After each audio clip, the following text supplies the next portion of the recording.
We are going to continue our divisional ranking series. If you missed last episode, this is our second time doing this. Steve and I are ranking each team within their division leading up to the kickoff of this new season. We just did the AFC South 2 episodes ago. Yes. So now today we are doing the NFC South. We're trying to get all the bad divisions out of the way, and then as it gets closer to the league, we'll start getting the good ones.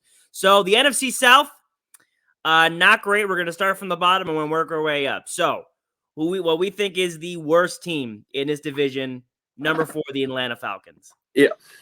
Finished 7-10 this past season, 13th overall in the NFC. A bottom 25 offense and defense. They're just a bad team. Bijan Robinson has to carry. That's the only way they're going to be able to do anything. Like I said this to you before the show, I think there's a possibility that Bijan Robinson could maybe not lead the league in carries, but he could certainly be up there in one of the 3-5 running backs with the most carries in the league, just because they have no other options. Like they really don't. Like here in my notes, what I have is bad quarterback, bad coach, bad defense, bad team. Yeah, and the only thing I'll tweak a little bit is I think it's more of an unproven quarterback, not so much bad yet because he's he's played 4 games, he's thrown 2 touchdowns with 700 yards. So he hasn't done anything bad yet. So far, what we've seen him do, he's averaging a smidge under 200 yards a game, and he's thrown for 2 touchdowns. So, yeah, we don't know if he's bad yet, just unproven. But the Falcons, they're in complete rebuild. They have been for years now since the Matt Ryan era. I think that Bijan Robinson is a generational running back talent, though. He had 4,300 yards from scrimmage in college while he was at Texas. They got him at number 8, and a lot of people are surprised he didn't get taken a little sooner than that. I told you that if the Eagles got him, I was going to make a bet that night. That moment, yeah. That moment that they were going to win the Super Bowl. I still think they go there and win, but Bijan Robinson is a talent, but it's not enough. It's not enough to get you to some contending echelon, so they deserve to be at 4th. Yeah, and to speak to Robinson, I mean, I've seen a lot of lists already have him as a top 8 even running back in the league already. He hasn't played a snap. He's the highest paid running back in the league, and he hasn't played already. Yeah. And just to speak to the Falcons, you had ESPN on the background that said they had 6 first rounders out on the field. Is it on offense that they have the 6 first rounders? Yeah. And they said it was in the last few years, like first round picks, like in the last 2 or 3 years. Yeah, so like you said, they're just in full rebuild, and we got them at the bottom spot of the AFC or the NFC South. Number 3, Carolina Panthers, also going 7-10 last season, 11th in the NFC, so just missing the top 10.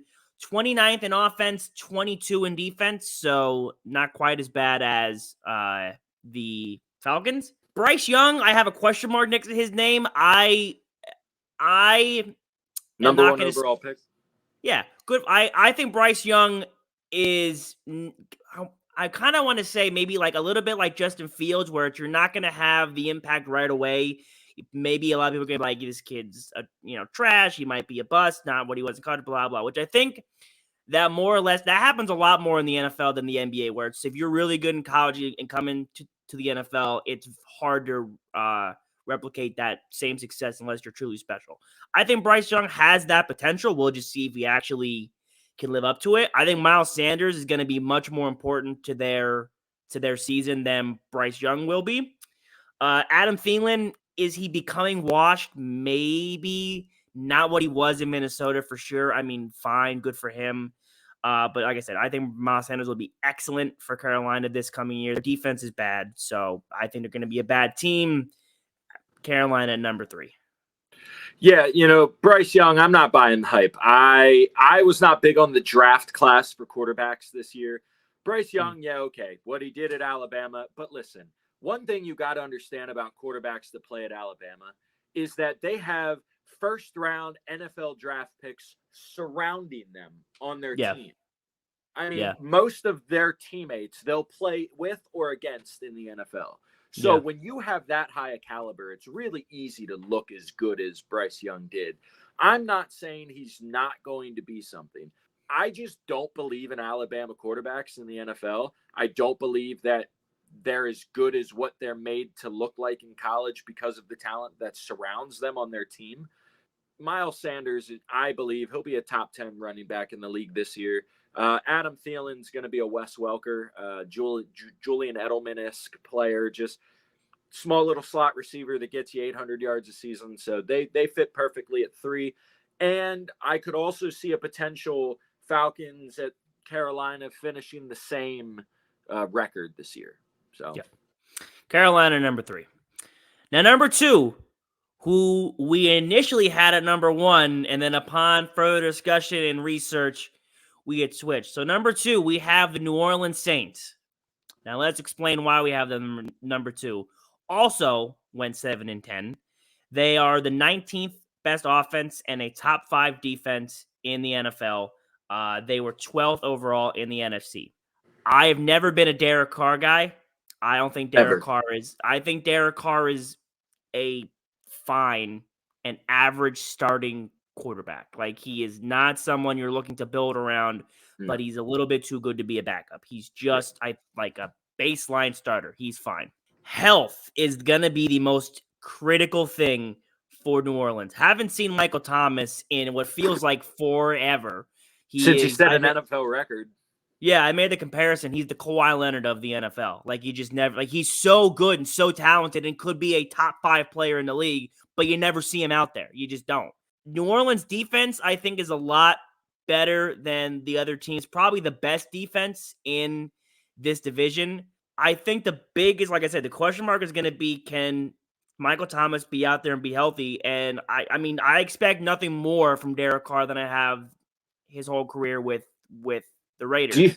Do you think that Derek Carr is that much better than Jameis Winston? Because I personally don't. Yes, I think he's like clearly a better choice. Yeah, I don't think they're that similar, like that, like in that close. But I just don't think either one of them are the guy. Like, I don't see them being that much better of a team just adding Derek Carr, because it's not about like when the moment shines the brightest, Derek Carr is not there. Yes, and that's what matters. Yeah, and I think the most important 2 people on a football team are the quarterback and the head coach, and both those positions are not very greatly filled in New Orleans. And the reason we had the number 2, we had more reasons for the other team being number 1 than we did number 2. So let's just go right to them. So number 1 in this division, we had the Tampa Bay Buccaneers. And I think us explaining this will make more sense of why we had them number 1, like I said. So Baker Mayfield is going to be their starting quarterback this year. They were 8-9 last year. Top 15 offense, a top 10 defense, and they made the playoffs, although they lost to Dallas 31-14. I'm a big Baker Mayfield guy. I have said on Scandal Sports Hour that Baker Mayfield has already proven he can turn your franchise around. The Browns, for my entire life, were the worst team in, like, literally one of the worst teams in all of sports.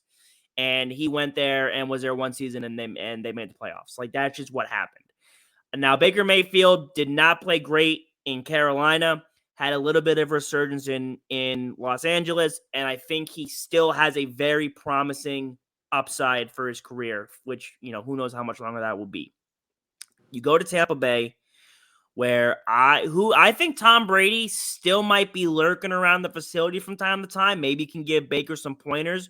Bruce Arians, as you mentioned, Steve, a good head coach, a proven winning head coach. They have really good weapons out there with Chris Godwin and Mike Evans. Their offensive line is always one of the best in the league. Everything is set up for Baker Mayfield. The key to their success is going to be Baker Mayfield. And I think with all these people around him and the program and stuff, it can be a really good fit for Baker that he can come back to form. And I think that will happen this year. And because of all that, I think that will give Tampa Bay the edge over New Orleans. So that's why we have them at the number 1 spot. Baker Mayfield has never really gotten like a fair shake with a team. Like, the Browns gave him a fair shake, but once again, they were still the Browns. Yeah. So this is probably the best team / organization that Baker Mayfield will have been able to play in. Sure. This will be his 6th season. I think that the Buccaneers will have a good season this year. I have them going 10-7 to win this division. I think that they could be an 11-6 team, but I have them at 10-7. And but I think that Baker finally is going to have like 2 receivers that he can really trust and work on a relationship with and work on timing. And I really like that pickup for the Bucs, missing Brady, obviously, but I don't think they get worse. No. Even with Brady leaving. Do you remember the comeback that Baker led the Rams on to win the game? I want to say it was a 14-point comeback. Okay. It was something like that. Yeah. I don't remember exactly the score or whatever, but this is kind of like that metaphorically. Like, Baker's got to lead a comeback for himself. Like, this is a Baker Mayfield comeback. He's got all the tools to do it. I think he's going to do it. And like I said, I think between a great offensive line, 2 great receivers, and a great head coach, he's set up to be successful. And I think he will do just that. He's proven that he can be successful. And again, turn your franchise around and prove and play winning football, which he did in Cleveland immediately. Yeah. So yeah, we got Tampa Bay at number 1. So to go back through the NFC South 1 through 4, we got the Tampa Bay Buccaneers at number 1, New Orleans Saints at number 2, the Carolina Panthers at number 3, and the Atlanta Falcons at number 4. And that is your NFC South. We'll see how we do. I think, wouldn't it be crazy if we get all these divisions right? I mean, who are we?